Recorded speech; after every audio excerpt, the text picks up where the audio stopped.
कौसडी येथील आमिना मस्जिदमध्ये इफ्तार पार्टी. किसान बेकरी आयोजित इफ्तार पार्टीमध्ये मान्यवरांची उपस्थिती.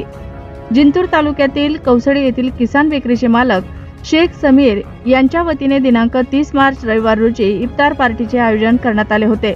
मुस्लिम बांधवांचा पवित्र रमजान महिना नुकताच संपन्न झाला असून या रमजान महिन्यामध्ये मुस्लिम बांधव तपत्या उन्हात रोजा ठेवतात. तसेच अल्लाहची प्रार्थना करत कुराण या ग्रंथाचे पठण करतात. मुस्लिम समाजासाठी हा महिना पवित्र मानला जातो. या पूर्ण महिन्यामध्ये ईश्वरासाठी उपासना केली जाते. सगळे कामे बाजूला टाकून दिवसभरात 5 वेळा नमाज पठण केले जाते.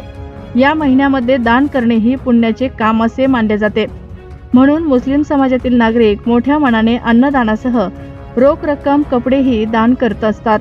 आयोजित इफ्तार पार्टीमध्ये मान्यवरांनी उपस्थिती लावली होती. इफ्तार पार्टीचा कार्यक्रम यशस्वीरित्या पार पाडण्यासाठी शेख समीर, शेख असलम अनवर पटेल, सय्यद युनिस, बाबू पटेल, सय्यद सोहेल, शेख इरफान, शेख अफरोज, उमर पठाण, शेख सदाम, शेख रफीक, शेख फरहान यांच्यासह तरुण युवकांनी परिश्रम घेतले होते.